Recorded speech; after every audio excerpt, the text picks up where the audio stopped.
8:45 یہاں سے نکلنے کا ٹائم میں نے دے رکھا ہے۔ آپ نے دیکھا ہوگا 3 مرتبہ گھڑی میں نے دیکھی، آتا بھی وقت پر ہوں، جاتا بھی وقت پر ہوں۔ ٹائم پر آنا آپ نے دیکھا، 14 منٹ بعد جانا بھی دیکھ لیجئے گا۔ قرآن مجید کی آیت کریمہ پڑھی جس میں رب کریم نے اپنے محبوب کی زبان سے، اپنے محبوب کی آل سے محبت کی اہمیت اور تاکید بیان فرمائی، اعلان اپنے محبوب کی زبان سے کرایا۔ فرمایا قول، میرے محبوب آپ فرما دیں، اپنی زبان سے اعلان کریں، فرمان میرا ہے، حکم میرا ہے، زبان آپ کی ہو، آپ کی زبان سے یہ لوگ سمجھتے ہیں، آپ کو بھیجا ہی اس لیے، ترجمان بنا کے بھیجا ہے، میرے احکام، میرے فرامین، میرے ارشادات آپ کی زبان سے نکلیں، تو ایک یہ حکم بھی اپنی زبان سے لوگوں تک پہنچا دو، کیا لا اسألکم علیہ اجرا، محبوب فرما دو ان کو کہ لوگوں میں نے جو تم پر احسانات کیے، مہربانیاں کی، انعامات کیے، احسانات کیے، میں ان کا کوئی بدلہ تم سے نہیں مانگتا، کوئی اجر نہیں مانگتا، عوض نہیں مانگتا۔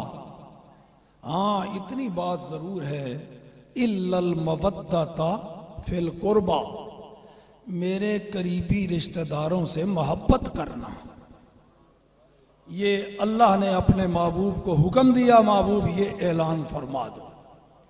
تو یہ آیت قرآنی اس بات کی دلیل ہے، جس طرح نبی پاک صلی اللہ تعالی علیہ وآلہ وسلم کے ساتھ محبت ہر امتی پر واجب ہے، اسی طرح آل رسول سے بھی محبت ہر امتی پر لازم اور واجب ہے۔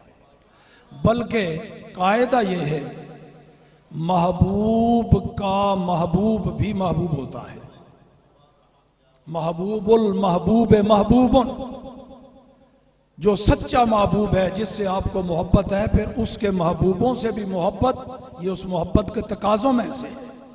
تو اگر رسول کریم صلی اللہ تعالی علیہ وآلہ وسلم سے کوئی محبت اور پیار کرتا ہے، محبت سچی ہے، تو پھر رسول پاک کے محبوبوں سے بھی محبت کرے گا، یہ نشانی ہے اس کی محبت کی۔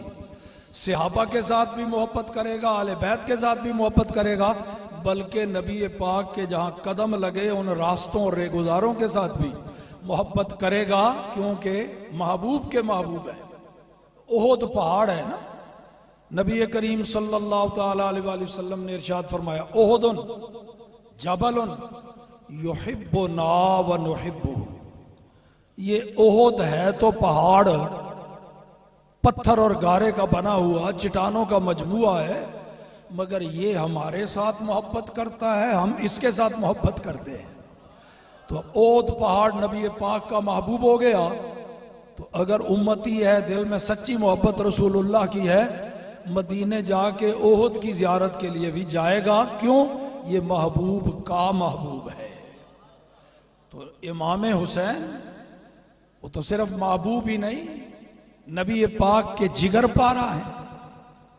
امام حسین کی بے شمار عظمت فضیلتیں، پر میں اگر یہ عرض کروں تو مبالغہ نہیں ہوگا، یہ ایک ہی فضیلت ان کے لیے کیا کم ہے کہ پیدا ہونے کے بعد گھٹی بھی رسول پاک نے عطا فرمائی، نام بھی رسول پاک نے رکھا، گود میں کھلایا، بلکہ کندھوں پر سواری بھی رسول پاک نے کرائی۔ یہ بہت بڑی عظمت اور بڑی فضیلت ہے سیدنا حضرت امام حسین رضی اللہ تعالی عنہ کی۔ نبی کریم صلی اللہ تعالی علیہ وآلہ وسلم کا فرمان اقدس، ارشاد فرمایا احب اللہ لما یغزوکم من نعمہ، اللہ سے محبت کرو اس واسطے کہ وہ تمہیں روزی دیتا ہے، رزق دیتا ہے، اپنی نعمتیں تمہیں عطا فرماتا ہے، تمہاری غذا کا بندوبست کرتا ہے، اس لیے اس سے محبت کرو، وہ تمہارا خالق اور رازق ہے۔ وَأَحِبُّونِي لِحُبِّ اللَّهِ، اور میرے ساتھ محبت کرو کیونکہ میں تمہارے خالق کا محبوب ہوں۔ وَأَحِبُّوا أَهْلَ بَيْتِي لِحُبِّي، اور میری اہل بیت سے محبت کرو کیونکہ وہ میرے محبوب ہیں۔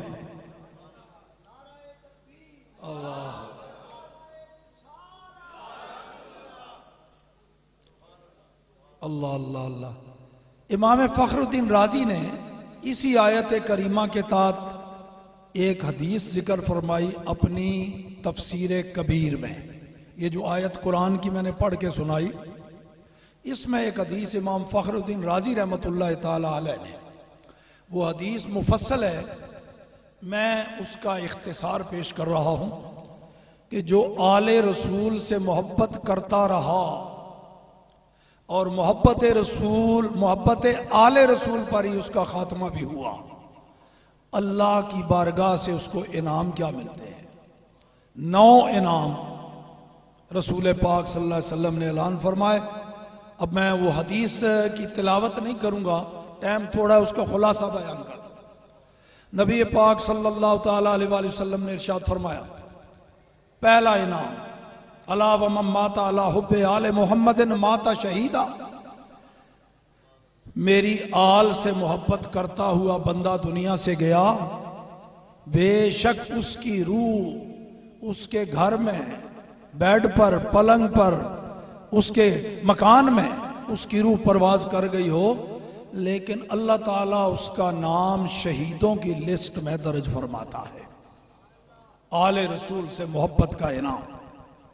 دوسرا انعام، جو نبی پاک کی آل سے محبت کرتا ہوا دنیا سے گیا، اس سے کوئی بڑا گناہ بھی ہو گیا، اللہ کریم پہلے اس کو توبہ کی توفیق دے گا، پھر اس کی روح قبض ہوگی تاکہ اس کا گناہ دنیا میں بخش دے۔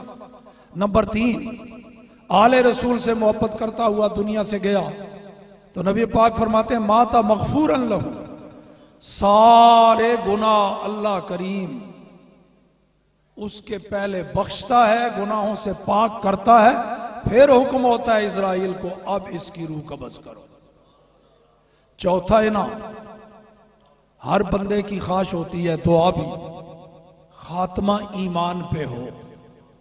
ہر بندہ اس فکر میں ہے کہ میرا خاتمہ ایمان پہ ہو، پر ضمانت کوئی نہیں، اللہ بہتر جانتا ہے کیا حال ہو۔ نبی پاک نے تو ضمانت دے دی، الا ومن مات علی حب آل محمد مات مستکمل الایمان، میری آل سے محبت کرنے والا دنیا سے جاتا ہے تو کامل ایمان کے ساتھ، کامل مومن ہو کے۔ پانچواں انعام، جب اسرائیل روح قبض کرنے آتا ہے، یہ عام طور پر اجازت نہیں لیتا، نہ اجازت کا پابند ہے، اپنی ڈیوٹی پر عمل کرتا ہے، وقت مقررہ پر روح قبض کر لیتا ہے، چاہے خوشی سے روح نکلے یا گھسیٹ کے نکالے۔ مگر نبی پاک کی آل سے محبت کرنے والے کی روح کو قبض کرنے آتا ہے، بشرہ بالجنت ملک الموت، ملک الموت بھی آگے روح قبض کرنے سے پہلے کہتا ہے مبارک ہو بھائی، جنت کی تجھے خوشخبری ہو، پھر روح قبض کرتا ہے۔ اور جس کو مرنے سے پہلے جنت کی بشارت مل جائے، کتنی خوشی سے اس کی روح بدن سے جدا ہوتی ہو۔ غالباً یہی ہے جس کے بارے میں علامہ اقبال نے کہا، نشان مرد مومن باتو گویم چو مرگ آیت تبسم بر لبے اوست، وہ ہنستا مسکراتا دنیا سے جاتا ہے۔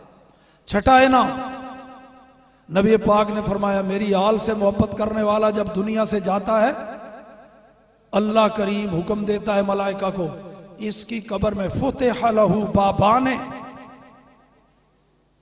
اس کی قبر میں 2 دروازے جنت کی طرف کھول دیے جاتے ہیں۔ اب قیامت تک رہے گا قبر میں، سانس لے گا جنت کی ہوا میں۔ 7واں انعام، سرکار فرماتے ہیں یزف الی العروس کما تزف یزف الی الجنت کما تزف العروس الی بیت زوجہا. میدان معاشر میں جب کہ ہر کسی کو اپنی اپنی پڑی ہوگی، نفسا نفسی سخت پریشانی اور گرمی کا عالم ہوگا، پر کچھ لوگ جلوس کی شکل میں جنت کی طرف جا رہے ہوں گے جیسے بارات جا رہی ہو.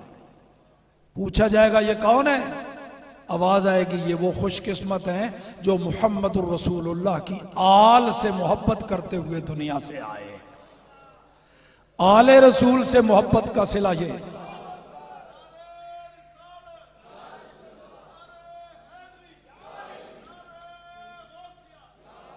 جب آل رسول سے محبت کا صلہ یہ ہے